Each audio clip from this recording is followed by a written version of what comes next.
I'm Stacy Rossetti, and I teach people how to invest in self-storage. I also get my camera straight. I also invest in self-storage together with my husband, and we own 11 storage facilities.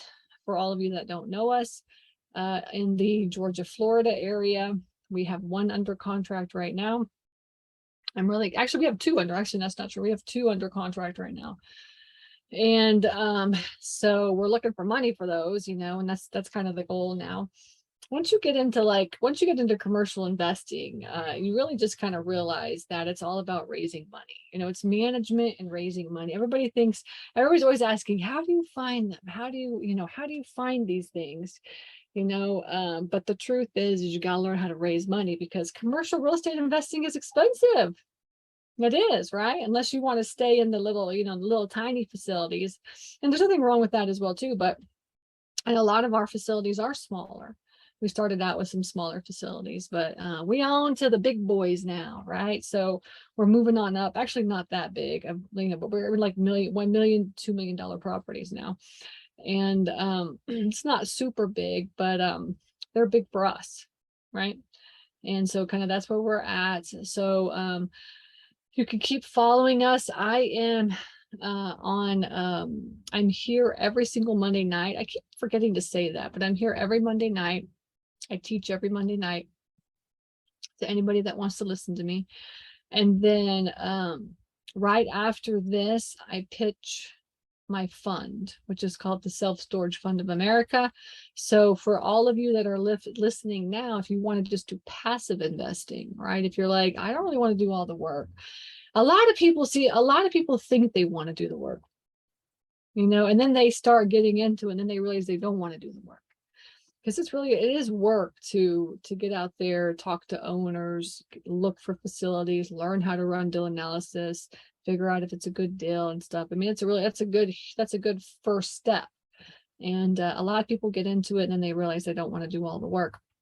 If you don't want to do all the work, then what you should do is you should invest in a fund, right? Or you should partner with somebody and have them do all the work.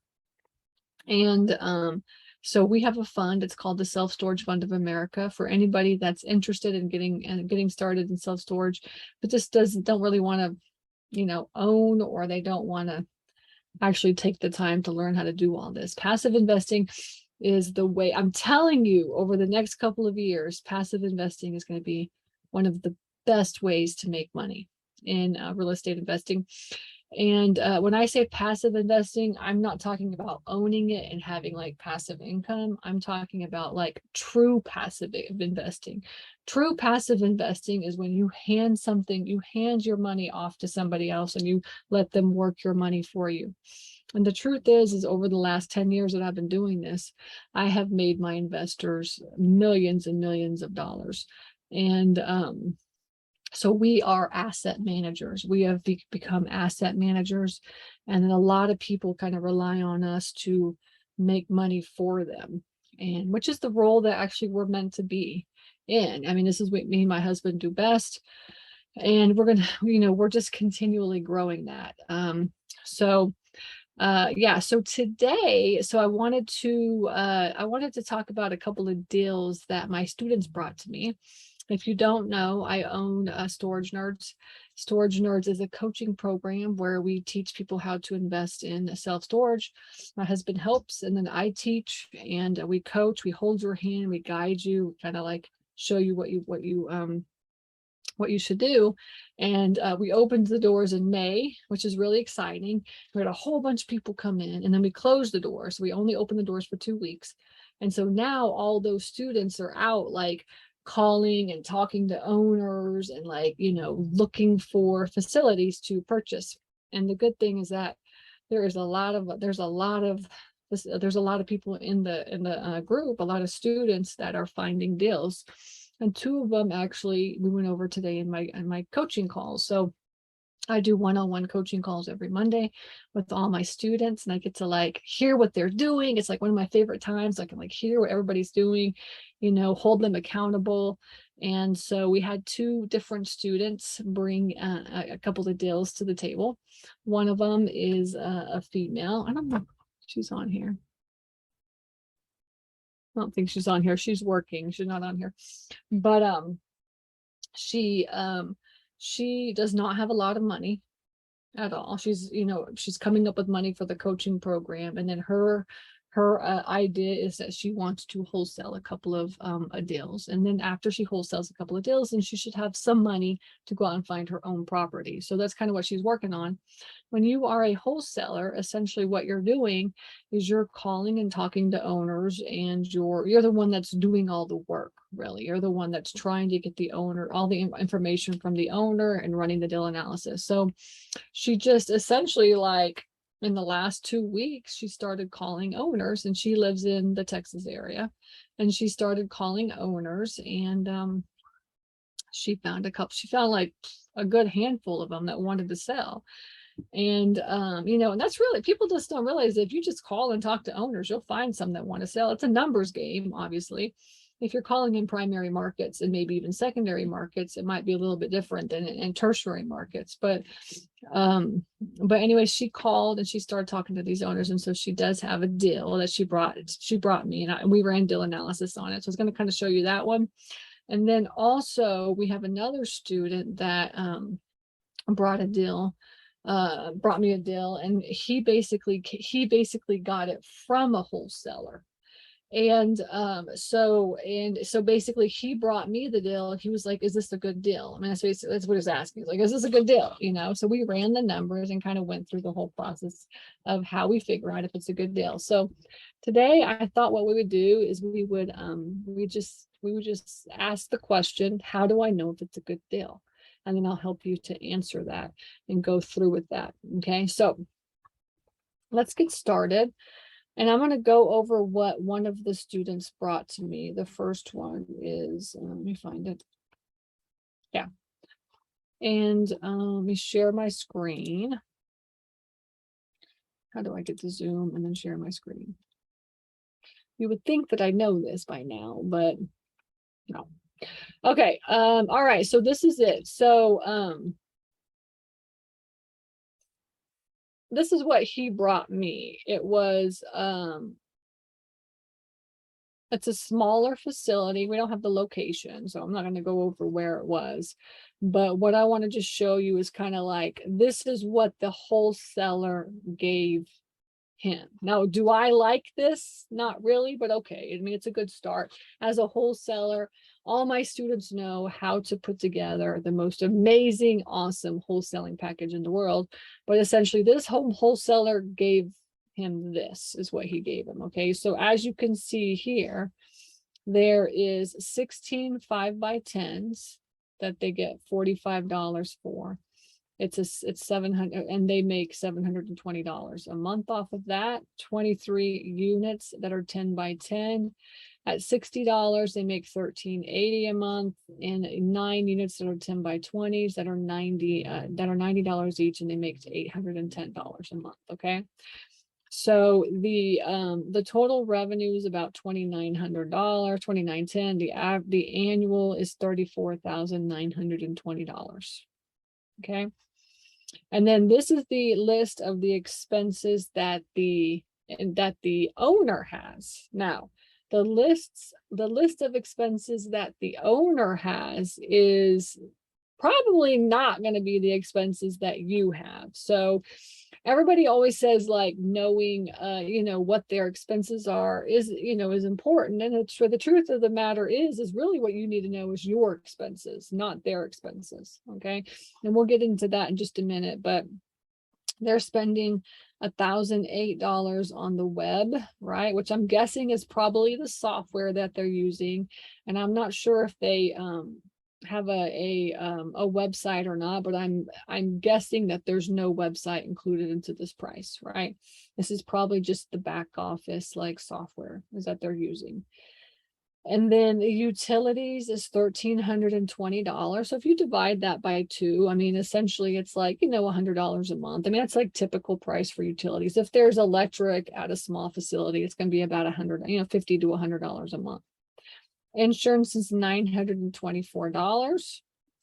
And the marketing and the insurance includes like like if there's a, it's like a storm or something comes in and ruins it, or a fire or something like that, right? So hazard insurance, liability and hazard insurance is basically what it is. So this is not tenant insurance, right? This is not cover any of the tenant's belongings. It just covers what for the building is what it covers. Okay, it's a commercial insurance policy, liability insurance policy for your facilities. Marketing is about $1,000. So we're not sure what they do with marketing, but we know that they're doing some sort of marketing. And the merchant is 873. So that's like all their credit card processing and things like that. The domain is so this is the domain. So they do have a website. It's $360, right? So they have probably the back office software is here, and then the domain to hold the property is here. I'm sorry, to hold the property management side is here. Taxes is $1,233, right? And the on-site, maybe boots on the ground, maybe repairs and things like this is $2,000. When they say on-site, I would consider that to be boots on the ground. So their annual expenses come out to about $87.18. Okay, we'll get that here in just a minute.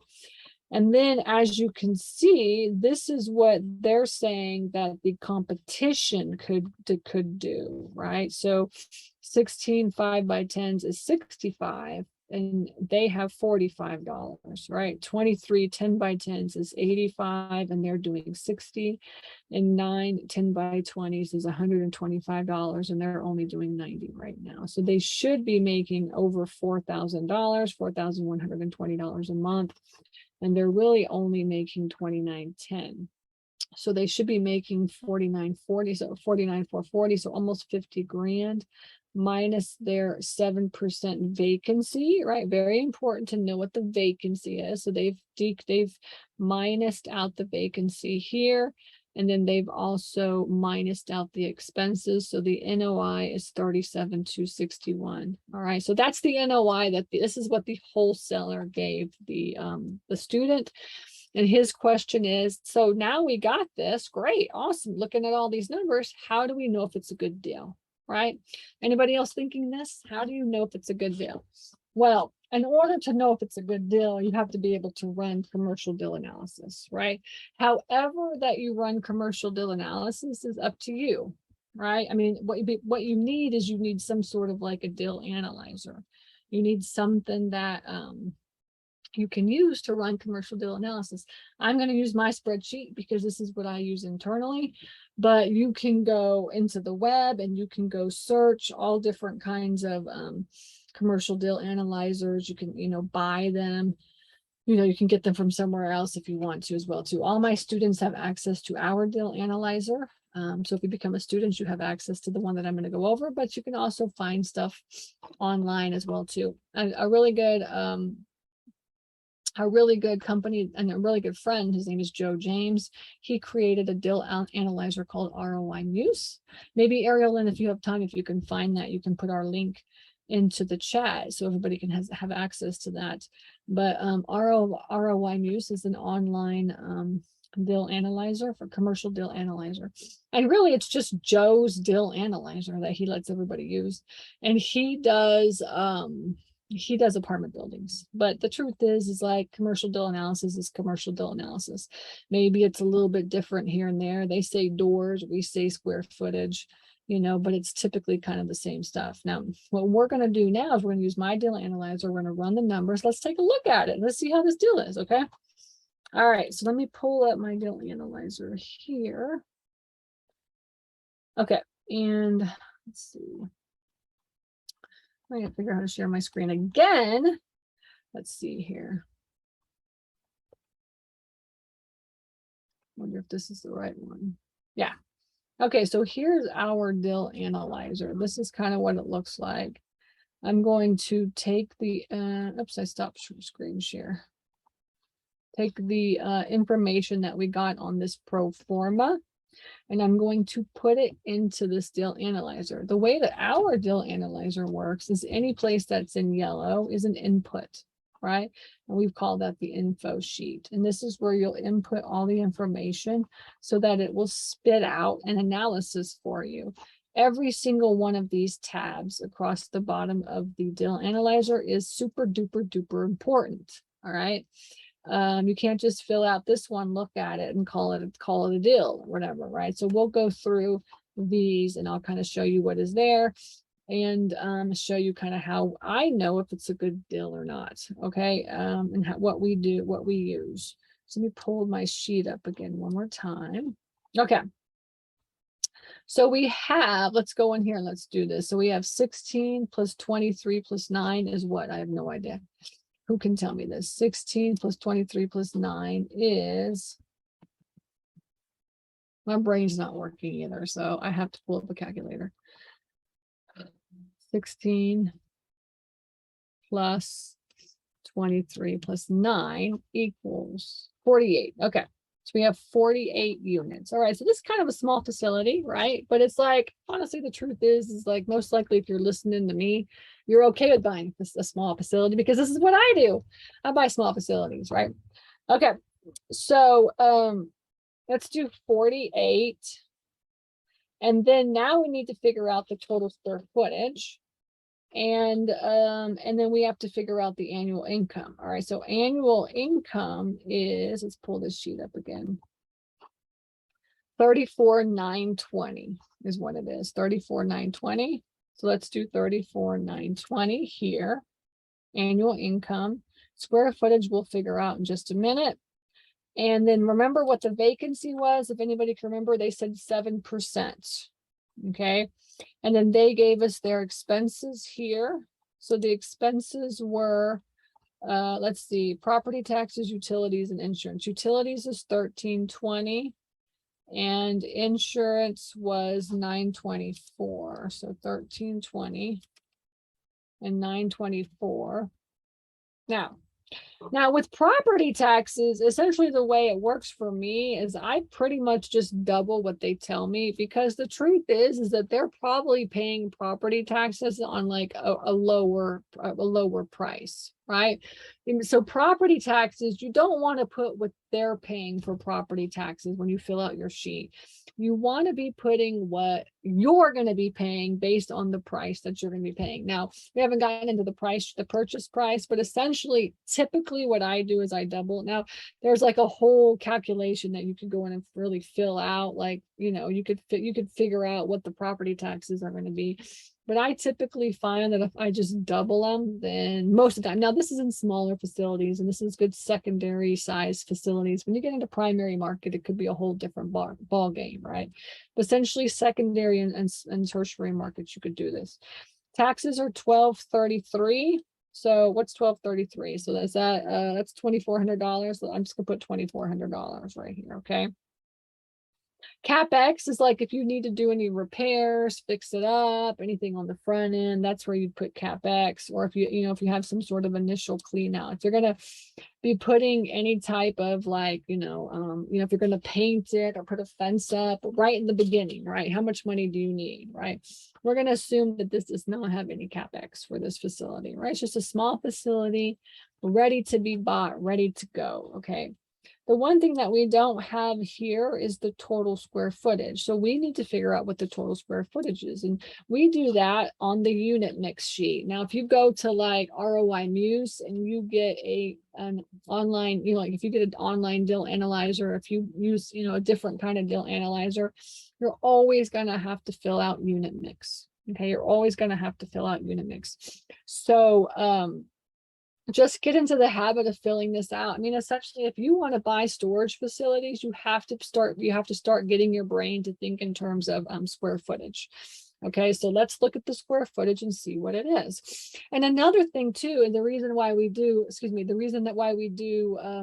we fill out our unit mix here is because we want to make sure that the square footage that they tell us matches up to what they say. Because a lot of times I'll just hear like, storage owners will say like, I got 5,000 square feet of storage, and the truth is like once you add up all of the storage units, it comes out to like 4,900 or 5,200 or something like this, and so, but you really want to have the true number. You want to have that true number. So the way we do it on our deal analyzer is we fill this out.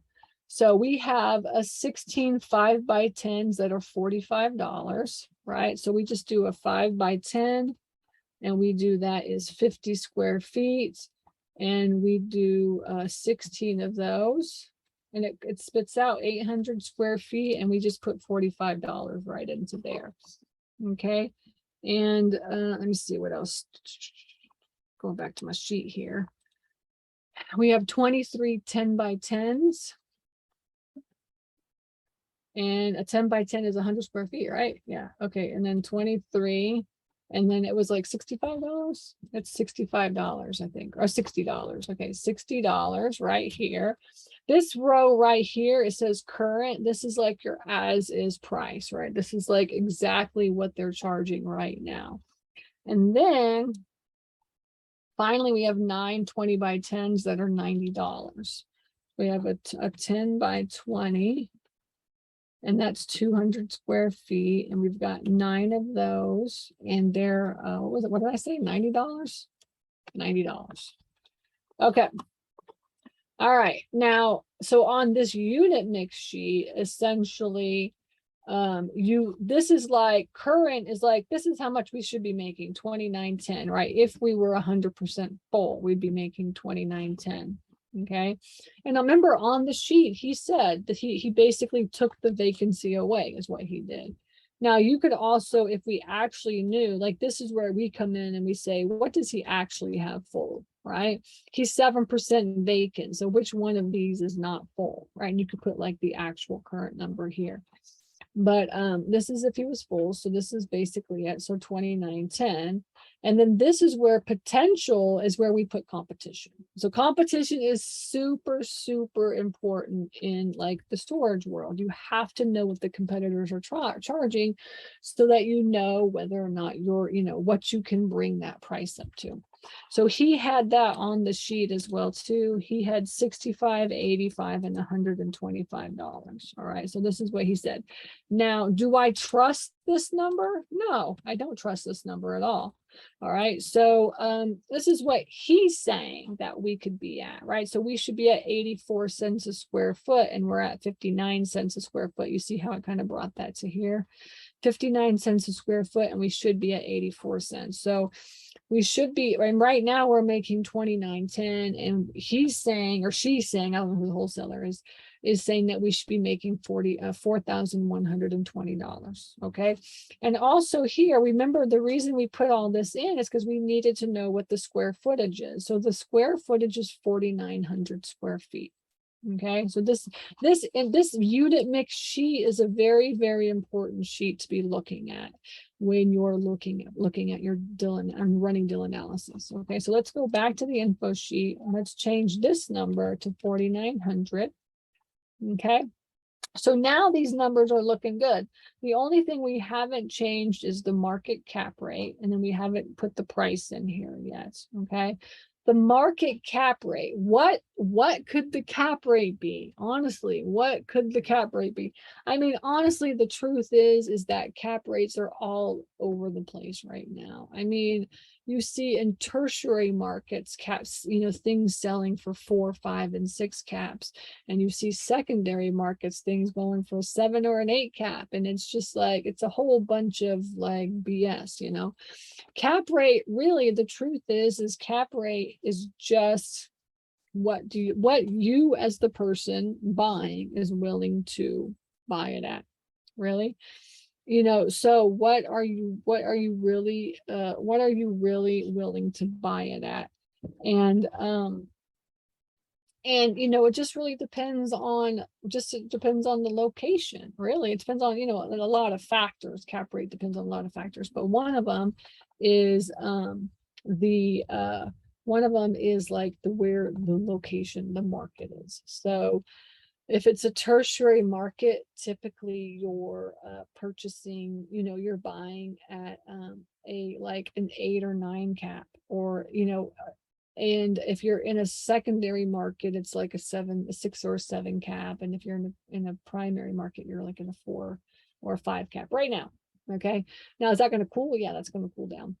But the truth is that the cap rate is just really kind of what you feel. We're going to play around with the numbers so I can show you what it is, but it really is just you coming up with the number based on whatever you think the cap rate is, what you feel that you'll pay for the deal. Okay, so that's really what I wanted to get at, is like people get so hung up on cap rate, but cap rate is all over the place right now. I mean, it's just all over the place.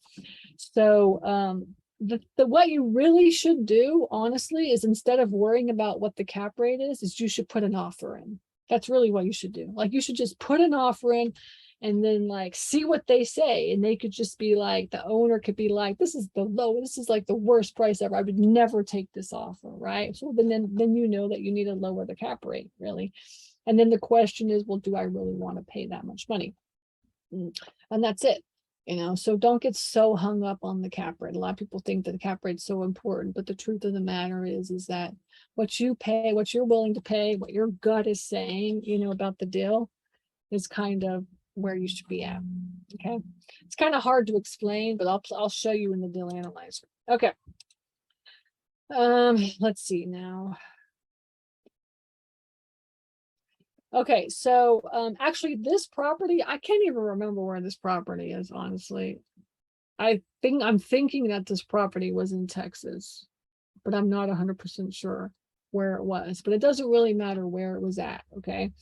It was in it's 48 units, and it's in a tertiary market. It's in a market that is like a smaller market. Okay. So remember that it could be a 7 cap, it could be an 8 cap. Now, it could be, you could try it. You could try it a whole different numbers. Now the owner, the wholesaler, not the owner, but the wholesaler was trying to sell this property for $399,000.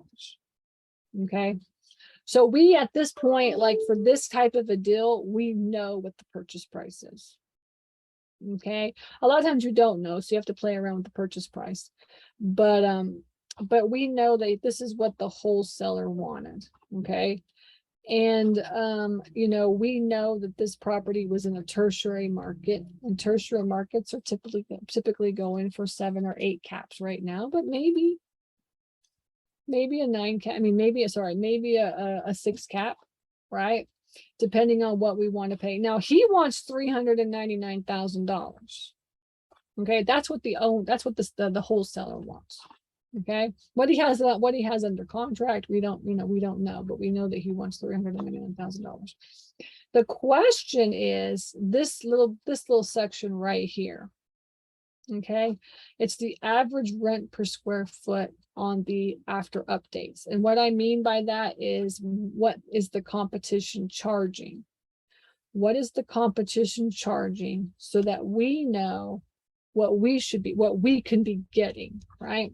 Now on the unit mix tab, remember right here, this is what the wholesaler gave us. This is what the competition is charging, 84 cents a square foot. Right, so let's go in here and let's just put 84 cents. 84 cents a square foot. Okay, so now that we have pretty much everything filled out, now I'm going to get into competition more in just a second, but we have everything on this tab in this input. This is like the input area, right? Filled out. These yellow little sections here, these are the expenses sections. All right, so like I said, you don't want to go off of what the owner has as their expenses. You want to go off what your expenses are.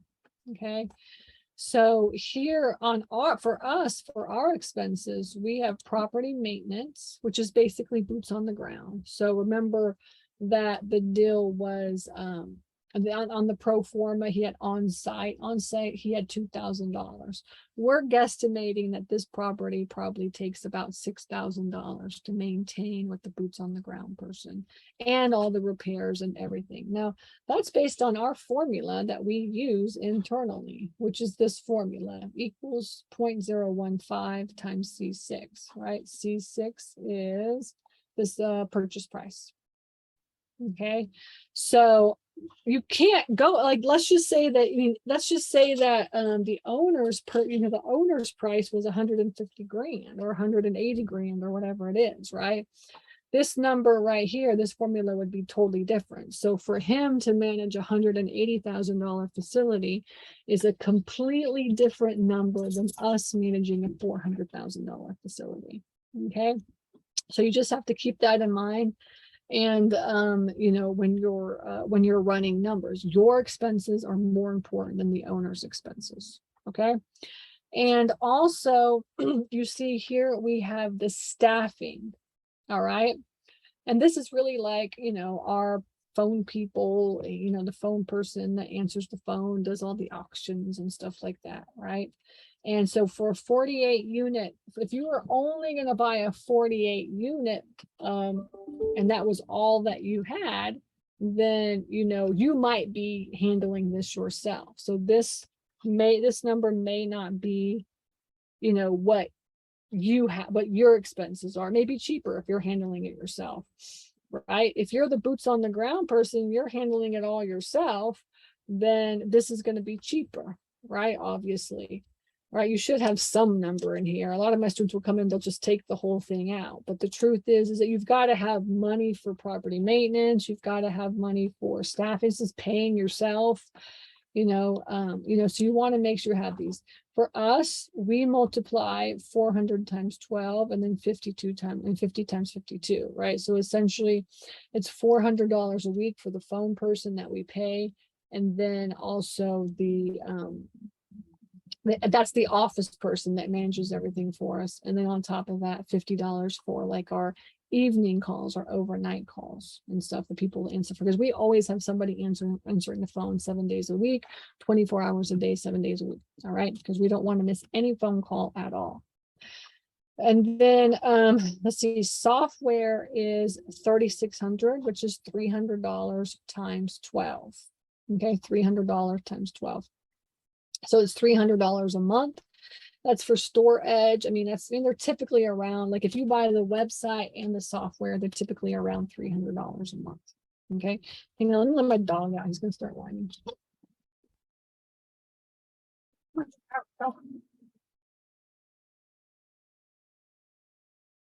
Okay. All right. All right. So now let's see, marketing. Okay. And then finally, marketing, is $633, and this is the formula that we use, which is C13, which is the number of units times 1.1 times 12. Okay, that's how we come up with our marketing formula. So and then this number right here is the mortgage payment. We don't have this in yellow because it's calculated automatically. Now, obviously, we have this at 10%, but let's just say that we do. This is an income producing property. We can go and get a loan from a bank. Now, what is the loan from the bank going to be? Interest rates are going up, right? So let's just say interest rates are at 6% and it's for 240 months. Okay. So you can see the mortgage payment went from 40,000 to 24,000. So your mortgage payment is going to cost you around $24,000, and your expenses, including your expenses, it's over $40,000. All right. So in order for us personally, that's how much it's going to cost. Now for you, the expenses might be a little bit different here if you're going to be managing it yourself, but personally, we don't manage our facilities. We just, we delegate all that out is what we do. Okay. Okay. So now you have kind of an overview of everything all filled out here, what you need, right, in order to run deal analysis and to look at the deal. Okay. You've got all this in the current, you've got some after updates, you've got expenses here, you've got your mortgage set up. All right.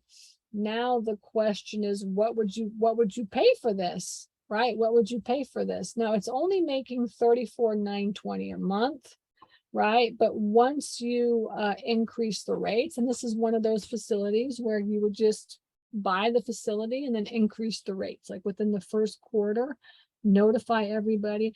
Basically, you buy this facility, you notify everybody of the owner transfer, of the owner change. You are now the new property manager of this facility. And guess what? By the way, we're going to be increasing rates as well too.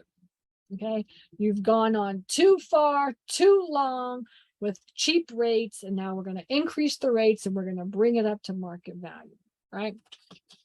So that's basically what happens. And so within the first quarter, you increase the rates. You never ever want to like take longer than the first quarter. In a facility like this, you never want to take longer than the first quarter to increase rates. You want to get in there, rip the band-aid.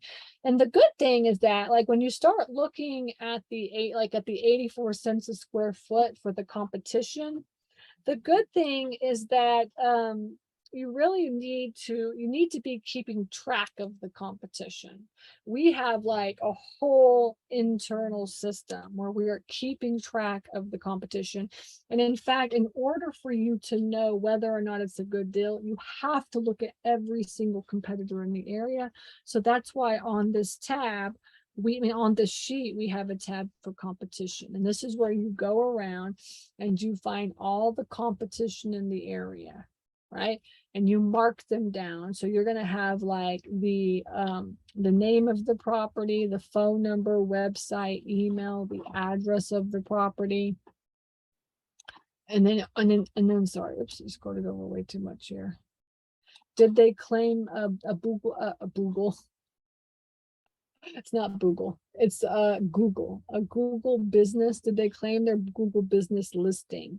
Right. So that is like, that's a good thing. And to know how many miles away are they from your facility? Are they gated? Is there an office? Is there square feet? Do they take credit, ACH, check, or cash? Right. And then this is where you're putting all of the different sizes, right? So you'd have the 5 by 10. And then you would have 10 by 10. You'd have like, okay, they have 10 by 10s and 10 by 20s and 10 by 15s and 10 by whatever it is. Okay, so you just put the number here. And what that does, so let's just say that they charge, let's say $50 for a 5 by 10. And then this one here charges $45, and this one here charges $65. All right. And then you also have, you have somebody that says like charges 70, and then they charge 75, and then they charge 80. And then you can go to 10 by 20s, and you could say, okay, they charge 100, 110, and 120 or whatever. Okay. So then what you're doing is you're trying to find the average unit price, right? The average unit price. And then you're also trying to find the average per square feet, right? So if we take this number and and divide it by 3, most likely it's going to come up to, I don't know what the price is, but when you put the right numbers in, then you'll take this average per square foot and you could stick it right into here. So whatever it comes into. Okay, this is that number. So you'll be looking at the unit mix, right, under potential to see what it comes here. All right, if you take the average per unit, if I take 53, 33, 75, and 110, and then I put them in here, right, let's just say we do 53, 33, was it 75 and 110 and 110, right? Whoops, I put the wrong thing. Sorry, 53, 33, 75, and 110. So this one comes out to 72 cents a square foot, right? So you'll put the competition in your sheet and you'll average it out. You'll look at the as is versus the potential. All right, the as is versus the competition. So this competition sheet is very, very vital. to determining whether or not it's a good deal or not. So now you have your inputs in here, right? You also have your unit mix put in, and you have your competition put in, okay? And now you can really look at the valuation. You can look at each of the valuations. You can look at the current as is, right? As you can see, right? The debt service ratio is 0.53. Now, debt service ratio, essentially what that is just basically a number that the banks look at in order to determine if it's a good deal. They want to make sure that, you know, you're not over leveraged. So they have this like formula. You can click on the formula and see what it is here too as well. And you could follow it through. But essentially what that means is that you want to be, if it's an income producing loan, if it's an income producing facility, you want to make sure that it's above 1.3. All right, 1.30 is basically what the banks are looking at most of the time. You'll find different banks with different numbers. Find out what your bank wants, actually. Just find out what your bank wants. If you have a bank that you know you're going to be using, and ask them, what's your debt service ratio? And they'll tell you it's 1.28 or 1.20 or 1.34 or whatever it is, so that you know. And then when you get all the information in and you can play around with the numbers, if this was the actual number, right? You could play around with it. If you have determined that the market cap rate is a 7 cap, if you say no, 7 cap or a 6 cap, it's definitely a tertiary market, but I mean, it's going for like a 6 cap right now. And then you could say, okay, I know I would need to get a loan on this property. So, and what is the number that is going to allow me to get a loan right now? Now, in order to purchase, you see how this turned green. In order to purchase this property, I would not be able to get a bank loan on this deal, right? But if I came, let's see if I came down to 200,000. It's almost there, but not quite. We set the scale at 1.30. Yeah, so $195,000 is where you would need to be in order to get a bank loan on this property. Okay. And then once you rip the Band-Aid, you know, you'll be in the green anyways. The property is going to be worth $437,000. Once you rip the Band-Aid, increase the rates to what the competition is, and then be more competitive, then you're going to have this property valued at $437,000. But you have to buy it at $195,000, right? So if we go back to the $399,000 purchase price, obviously it's only worth that. It's worth that if you actually increase the rates. And I see this all the time. People are basing their numbers on what the market could be, and you don't really want to do this. Now, it's okay to pay a little bit more for a facility, right? If you know that you're going to double the value on the back end. But on this facility, I mean, obviously this is not a good deal. 48 units, that's only making $34,000, is only really worth a little over 200 grand. I wouldn't pay 400 grand for a property that's worth 200 grand. Now I may pay 250 grand. You know, I may come in and say, okay, I'll do 250 on this deal, right? And I mean, that's at a 6 cap. It's 250, you know? So, you know, so I wouldn't pay $399,000, and you should not pay $399,000. Nobody should be paying $399,000 for that deal. You know, but the wholesaler essentially was just running the numbers off of this deal, off of this number, which is why it is very, very important to be looking at the competition and to be looking at, you know, what you think you could be charging versus what you are charging right now. You know, now we only know this much. I mean, essentially, we don't know if we can add on. We don't know anything else except for what was on that pro forma that I showed at the beginning of the session. So this is it, right? So my final offer is $250,000. I'll come out of pocket for the first 6 months or so to get it, up and running and current. I'll borrow money from a private lender. And then after a year of owning this thing, when I have 1 year of tax return, I'll refinance out and get a better loan. All right. I'll go get a loan from a bank. Okay. Now, or you could just buy it at 195,000. Right? And then that would be able to give you a green light in order to go to a bank and get a loan. All right. A bank at this price, a bank would definitely loan on this. Okay. So, so that is basically the deal analysis there. And then I just wanted to make sure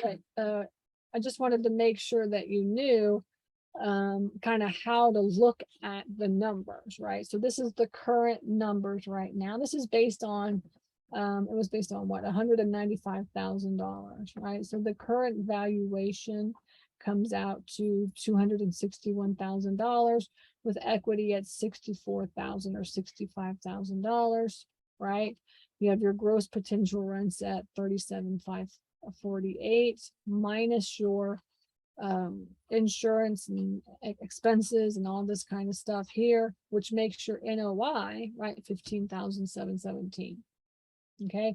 Now, if you take a mortgage out, if you don't pay cash for it and you take a mortgage, then you're going to be netting $3,400. So essentially all that work for $3,400, right? Which is actually a no-go. We don't want to do that, right? So what we want to do is we want to make sure on the after updates that you can increase the price. I mean, increase the prices, right? So that's really the key, is like, you don't want to get something that like, and I've looked at properties where the owner just increased the rates. He's like, I just increased the rates, so then there's no room to grow at all. I mean, some people may want to buy that, but I don't want to buy a property just for cash flow. I want to buy a property for cash flow and appreciation, right?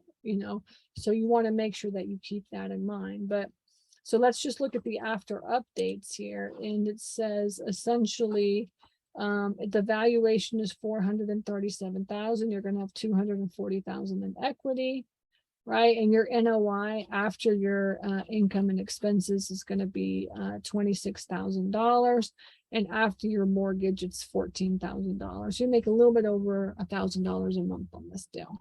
All right. So that is really kind of the gist on how to look at a deal. All right. So I'm going to ask I'm going to answer a few questions, and then I'll do another one next time, right? I'll do another deal. So we'll practice looking at deals. So let's see, a couple of questions, and then I'm going to head over to the pitch. So if you do want to hang out with me at the pitch, just go to stacyrossetti.com/fund if you're interested in learning about the Self-Storage Fund of America. And then I'll be pitching that. I always pitch that right after this session, okay, to all my investors. Okay, good. How do you determine which markets are secondary and tertiary markets? Is there a rule of thumbnail, or is it a good guide? Yeah, secondary and tertiary markets are basically based on population. My personal opinion, I would say population. So 25,000 or less maybe is a tertiary market.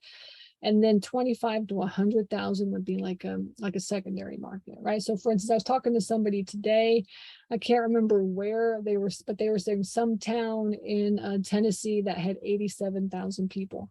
And that was like a perfect secondary market. Like, we own a facility in like Valdosta. Valdosta has like 76,000 people in it. So those towns inside in your city that are like standalone towns that are anywhere from 25 to 100,000 people. Those are good secondary market, not suburbs. You don't want to be in the suburbs of metro areas. You definitely don't want to be there. It's just the price is going to be too high and people are just too much competition. So find like little tiny towns, 25,000 or less, or, secondary markets, 25,000 to 100,000. Okay. Let me see. Is there a rule fund? Yeah. Okay, good. Let's see what else. How do you figure out what potential is if none of the competition has a particular unit size? Curious why the debt service ratio in your example, and just how it's lower. Just now it was lower potential and current. Okay, let me do one at a time. So, okay, how do you figure out what potential is if none of the competition has a particular unit size? Oh, so you need to, yeah, like essentially when you're doing competition, you want to compare apples to apples. All right. Now you don't want to compare like, brand name to brand name or anything like this. Like, because the truth is like a competitor could be a bigger facility or it could be a smaller facility. And you really don't want to look at facilities that are charging way low rents, because it's going to be just bringing, it's going to bring your number down. What you want to do is you want to be looking at like a facility that would be considered apples to apples. So for instance, if like this one had 5x10s, 10x10s, and 10x20s, right? And these are all just drive up open storage unit like facilities. Okay, so you want to find ones that are like that, not just like, rinky dinky small ones that are the same size. Same size is not important. What's important is that it's just the same type of unit, right? And then you don't want to use like tri-level, double level or tri-level facilities if your facility is just like an all metal facility or something like this, right? So you just have to think in terms of like, what is the true competition? True competition is apples to apples, the same type of a facility and the same like units that they have. Okay, that's what you want to be comparing. Okay, a lot of students get hung up on that.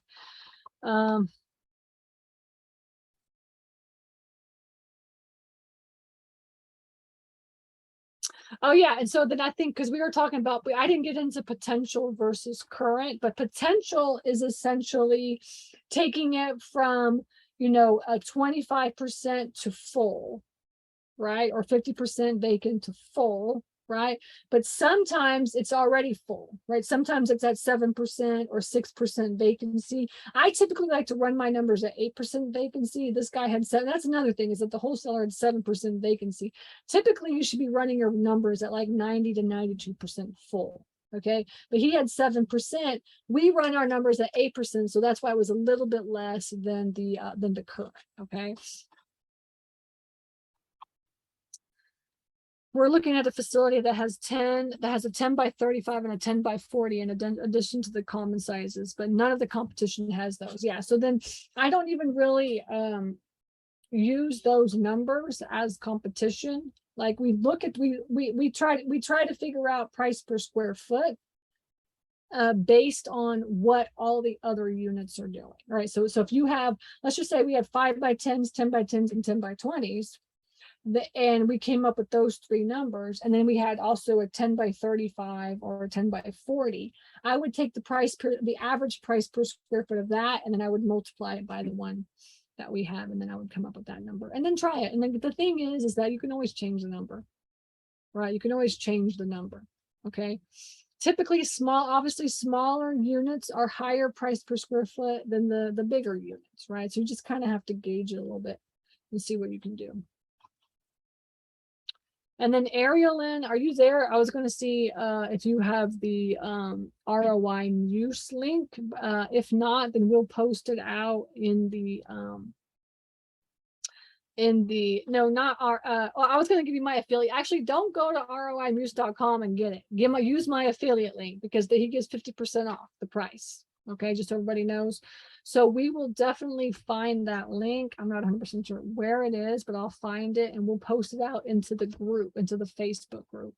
And it is it's Super Simple Self Storage is the Facebook group. So if you're not in the Facebook group, make sure that you join that, and then I'll have Ariel post it out so you can use that. You can get 50% off. Okay, but Joe is awesome. He's a great guy. And he also does a lot of free, he doesn't do a lot of stuff on storage. I'm usually the one that comes in and teaches on storage, but he does a lot of like apartment teaching and stuff as well too. Okay. Okay, good. All right. I'm going to hop off now and go to stacyrossetti.com/fund if you're interested in hearing the pitch for the fund. Again, you could check out Storage Nerds. Just go, you'll get on the wait list, which is storagenerds.com. And then go hit apply that you want to get in, and then it will take you directly to the wait list. And when the doors open, they'll open again in the fall. You'll get notified. I only open the doors for 6 days. I take calls for 6 days straight. And then after that, close the doors, and then that's it. Okay. All right. And then also don't forget that I have the Storage Nerds podcast as well too. Okay. So all these sessions all become the podcast. So if you do ever miss anything, you can always go back and rewatch those as well too. And the YouTube channel, which is Stacy Rossetti Teaches. Okay. And my course, I can't forget my course, Super Simple Self-Storage. If you need to learn, it's the course. Oh, good. She put Ariel and put it in there. Oh no, that's the course. Do we not have the link to ROI Muse? Our affiliate link? Maybe you could put that into the chat too. But anyway, Super Simple Self-Storage is the course if you want to DIY and learn on your own. That's the way to go. All right. I will see you guys at the next session. I'm going to hop on to the other pitch. Okay. All right. Take care. Bye.